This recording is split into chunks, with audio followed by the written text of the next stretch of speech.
پگھلنا علم کی خاطر نکالے شمع زیبا ہے، پگھلنا علم کی خاطر نکالے شمع زیبا ہے، بغیر اس کے نہیں پہچان سکتے ہم خدا کیا ہے، بغیر اس کے نہیں پہچان سکتے ہم خدا کیا ہے۔ چند منٹوں کے اندر بڑی اہم گفتگو انشاءاللہ العزیز آپ سماعت فرمائیں گے۔ قرآن مقدس کی بہت ہی مشہور و معروف آیت کریمہ کو میرے موضوع سکون بنایا، قل هل يستوي الذين يعلمون والذين لا يعلمون۔ آپ فرما دیجیے کیا جاننے والے اور نہ جاننے والے برابر ہیں؟ یعنی کبھی برابر نہیں ہو سکتے، یعنی عالم اور جاہل برابر نہیں ہو سکتے، جاننے والے اور نہ جاننے والے کبھی برابر نہیں ہو سکتے۔ علم ایک ایسی چیز ہے، علم ایک ایسی پونجی ہے، علم ایک ایسا سرمایہ ہے جس کا کوئی جواب نہیں ہے۔ سرور کائنات صلی اللہ تعالیٰ علیہ وسلم سے اللہ تبارک و تعالیٰ فرماتا ہے وَقُلْ رَبِّ زِدْنِی عِلْمًا، اے میرے حبیب آپ مجھ سے علم کی زیادتی طلب کریں۔ جو نبیوں کے نبی ہیں، جو رسولوں کے رسول ہیں، اللہ تبارک و تعالیٰ ان سے فرما رہا ہے میرے حبیب آپ مجھ سے علم کی زیادتی طلب کریں۔ یہیں سے آپ علم کا مقام ذرا سمجھنے کی کوشش کریں کہ علم کا مقام کتنا بلند و بالا ہے، علم کی فضیلت اور عظمت کتنی ارفع و اعلیٰ ہے۔ اللہ تبارک و تعالیٰ اپنے حبیب سے فرما رہا ہے کہ آپ مجھ سے علم کی زیادتی طلب کریں۔ سرور کائنات صلی اللہ تعالیٰ علیہ وسلم فرماتے کہ علم حاصل کرو، علم حاصل کرنے کے لیے اگر تمہیں ان کے چین جانا پڑے تو وہاں جاؤ۔ کیا مطلب؟ یعنی علم حاصل کرنے کے لیے تمہیں اگر ایک لمبا سفر طے کرنا پڑے تو وہاں تک جاؤ، تم لمبے سفر کو طے کرو۔ مصیبتیں اگر برداشت کرنی پڑے تو مصیبتوں کو برداشت کرو، جتنی پریشانیوں کا سامنا کرنا پڑے تو پریشانیوں کا سامنا کرو، مگر علم حاصل کرو۔ کب سے کب تک علم حاصل کریں؟ روایتوں میں آیا ہے کہ ماں کی گود سے لے کر کے بغل کے آغوش تک علم حاصل کرتا ہوں،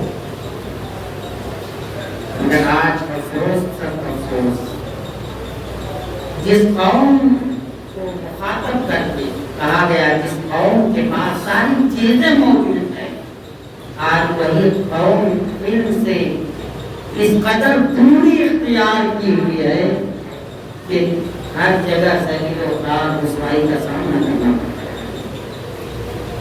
قرآن مقدس کی پہلی وحی اور پہلا جو لفظ ہے کہ پڑھو، اقرأ باسم ربک الذی خلق، پڑھو اپنے رب کے نام سے۔ اس قوم کے لیے وحی کی شکل میں فرشتے قرآن لے کر کے آئے، کا پہلا لفظ اقرا ہے، پڑھو۔ آج اس قوم کے پاس سب کچھ ہے سوائے قلمی طاقت۔ آپ غور و فکر کریں، کیا ہمارے بچے کل ذہن ہوتے؟ کیا ہمارے گھریلو حالات صحیح نہیں ہوتے؟ یا ہم اپنے بچوں کو پڑھانا نہیں چاہتے؟ ہر ماں باپ کی خواہش یہی ہوتی ہے کہ میرا بیٹا پڑھے، ہر بچہ چاہتا ہے کہ میں پڑھوں، میں کچھ بنوں۔ تو حالات اتنے بھی خراب نہیں کہ ایک انسان اپنے ایک بیٹے اور ایک بیٹی کو نہ پڑھا سکے۔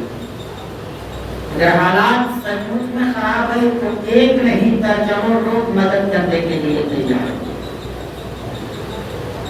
مگر آج ہوتا کیا ہے؟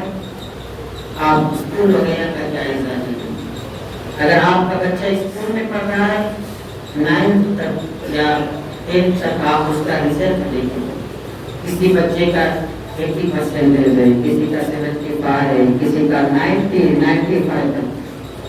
10th کے بعد وہ بچے غائب ہو جاتے ہیں، کسی بچے کا نام و نشان نہیں. وہ بچے کرتے کیا؟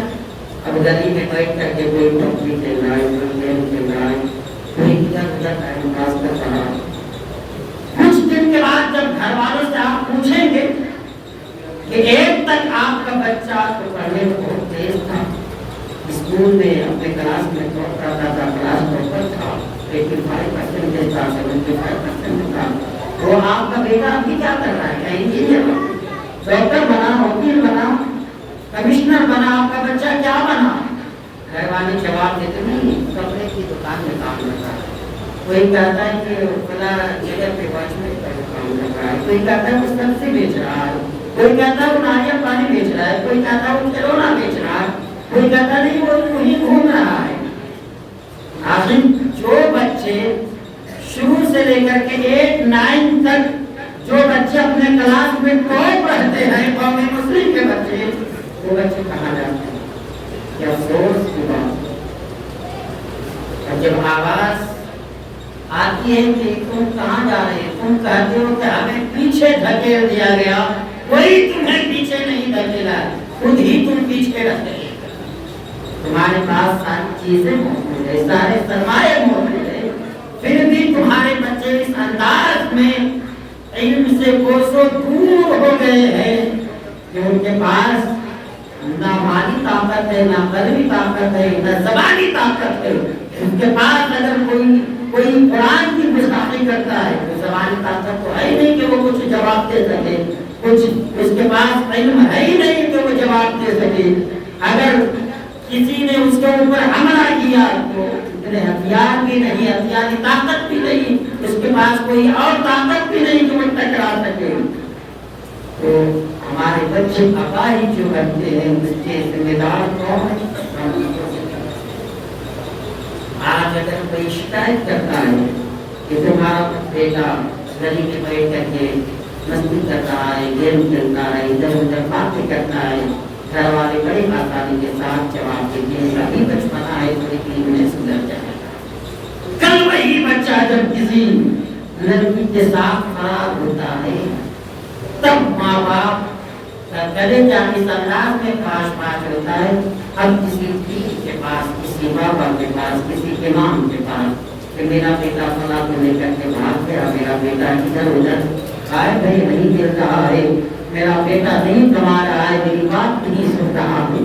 بچپنے میں آپ کہاں تھے جب آپ کا بیٹا بگڑ رہا تھا؟ ماں کے پیٹ سے کوئی بگڑا ہوا نہیں پیدا ہوا، آنے کے بعد اپنی زندگی کو بگاڑتا ہے. سرور کائنات صلی اللہ علیہ وسلم ارشاد فرماتے ہیں ہر بچہ اسلام کی فطرت میں پیدا ہوتا ہے. اب چاہے ماں باپ اسے یہودی بنا دے، چاہے نصرانی بنا دے، چاہے ماں باپ کو بھٹی میں اگر آپ محبت رسول بنا دیں گے تو آپ کا بیٹا عاشق رسول ہی ہوگی. اور جب آپ کا بیٹا بچپنے میں آپ کے عادت و اطوار پہ جب وہ نظر رکھے گا، ہر بچے کا ذہن صاف کاغذ کی طرح ہوتا ہے، اس میں جو لکھنا چاہے آپ لکھ سکتے ہیں. بچپنے میں اگر بیٹا بیٹی دیکھ لیتے ہیں کہ میرے ماں باپ نماز کے پابند ہے تو اسے بھی نماز سے محبت ہوتی ہے. اب بچپنے میں جب وہ دیکھتے ہیں کہ گھر میں کبھی مسلمہ نہیں بچھاتی ہے، کبھی باپ نماز پڑھنے نہیں جاتا ہے، صرف جمعے کو جاتا ہے، تو وہ بچہ بھی صرف جمعہ ہی پڑھے گا. اگر گھر میں یہ دیکھ لیتا ہے بیٹا کہ کبھی نماز نہیں پڑھتا، جب کسی کا انتقال ہوتا ہے تو جنازے میں جاتا ہے، بیٹا صرف جنازہ پڑھتا ہے. اگر بیٹا یہ دیکھتا ہے کہ کبھی باپ اللہ و رسول کا نام نہیں لیتا، سال میں صرف 2 مرتبہ مسجد جاتا ہے، عید کی نماز پڑھنے، بقرعید کی نماز پڑھنے، تو بیٹا یہ سال میں 2 مرتبہ نماز پڑھے گا. اور جو بچہ یہ دیکھتا ہے کہ جب جب نماز کا وقت ہوتا ہے گھر میں مسئلہ بھی جاتا ہے، تو بیٹا کبھی اپنی زندگی کو تباہ و برباد نہیں کرے گا. وہ ہر وقت نبی کی محبت میں ہی مست ہو کر کے زندگی گزارے گا. قوم مسلم، آپ کے ذہن کو میں صاف کرنے کی کوشش کر رہا ہوں. آج ہر گھر میں 2-4 بچے تو ہیں، ابھی تو کسی طرح زندگی گزر جا رہی ہے، آنے والا دور ایسا ہوگا جس کے ہاتھ میں قلم کی طاقت ہوگی وہی زندگی گزار پائے گا صحیح طریقے سے، اور جس کے ہاتھ میں قلمی طاقت نہیں ہوگی اس کو جانور بنا دیا جائے گا، جانور سے بھی بدتر کہاں ہے۔ آج کہتے ہیں کہ قوم مسلم کے کیا صبح سویرے اٹھتے ہیں تو اسکول ڈرائیور اور پیچکس وغیرہ ہی لے کر کے نکلتے ہیں، کیونکہ اس کے پاس اور کوئی ہنر تو ہے نہیں، یہ صرف اتنا جانتے ہیں کہ جمعے کا دن ہے آج گھر میں گوشت بننا چاہیے، یہ صرف یہ جانتے ہیں کہ کچھ ہو نہ ہو ہمارا گھر اچھا ہو۔ اور دوسری قومیں یہ سوچ رہی ہے کہ ہم کرائے پہ کے مکان میں رہیں گے، ہمیں منظور ہے مگر اپنے بچوں کو۔ ہندوستان کی سرزمین پہ انگریز کیا لے کر کے آئے؟ کوئی ہتھیار لے کر کے آئے، کوئی اوزار لے کر کے آیا تھا، کچھ لے کر کے لے کے آیا مگر حکومت کر رہا تھا، علمی طاقت اس کے پاس، علم کی طاقت اس کے پاس، صرف علمی طاقت کو لے کر کے آیا تھا، پورے ہندوستان والے کو بے وقوف بنا کر حکومت کرا۔ اس لیے آنے والے نے کہا تھا کہ ہمیں کچھ نہیں چاہیے، صرف ہمیں شکشا دے دو، ہم روٹی کپڑا مکان لوگوں سے چھین کر لے لیں۔ مگر آج ہم کہاں، ہر علاقے میں اسکول، ہر علاقے میں مدرسہ ہے، مسجد ہے، ہر گاؤں میں، ہر محل میں، مگر ہم اس قدر جہالت میں مبتلا ہو گئے ہیں۔ دنیاوی تعلیم تو درکنار، اگر ہمارا بچہ ماسٹر بلائٹر انجینئر وکیل جج یہ نہیں بن رہا ہے تو ہمارا بیٹا علم تو نہیں حاصل کر رہا ہے، نماز پڑھنے کا بھی طریقہ اسے نہیں پتا، کھانا کھانے کا بھی طریقہ ہمیں اسے نہیں پتا، ہم نے اسے نہیں سکھایا۔ آج بچے تو بچے کتنے ایسے بڑے نمازی آپ کے سامنے موجود ہیں جن کو رکوع کرنے کا بھی طریقہ نہیں پتا، سجدہ کرنے کا بھی طریقہ نہیں پتا، خدا کھانا کھانے کا طریقہ پتا ہے، نماز مانگنے کا طریقہ پتا ہے۔ ہزاروں کی تعداد میں ایسے نمازی آپ کو ملے گے جن کی نماز ہوتی ہے بلا وجہ وہ وقت کو صرف برباد کرتے ہیں، ایک بھی نماز اس کی قبول نہیں۔ وجہ یہ ہے کہ سجدے میں کس طرح پیر رکھنا چاہیے وہ نہیں پتا، سجدے میں جا رہا دونوں پیر اٹھا نہیں رہا، کس طرح رکوع کرنا چاہیے، کس طرح سجدہ کرنا چاہیے، سجدے کی حقیقت کیا ہے، کہ کس مقدار میں پیشانی جمانا ہے، کس مقدار میں ناک کی ہڈی تک ہمیں دبانا ہے، ناک یہ کچھ نہیں پتا، یوں ہی صرف نماز پڑھے، اتنا آسان نہیں ہے بات۔ کس معاملے میں ہم آپ اور فکر کریں، اور بڑے لوگوں کو جب یہ کہا جائے کہ میاں آ جاؤ ابھی وقت ہے کہ کچھ پڑھ لو، کچھ علم حاصل کرو، تو کہتے ہیں اب تو وقت چلا گیا ہے، ہم کیا کریں۔ سرور کائنات صلی اللہ علیہ وسلم فرماتے ہیں 70 سال جو عبادت و ریاضت کیے رہیں گی، ساری نمازیں قیامت کے دن اس کے منہ پہ مار دی جائیں گی۔ صحابہ کرام عرض کرتے یا رسول اللہ بات کیا ہے؟ آپ فرماتے کسی کا رکوع صحیح نہیں ہوگا، کسی کا سجدہ صحیح نہیں ہوگا، کسی کی تلاوت صحیح نہیں ہوگی۔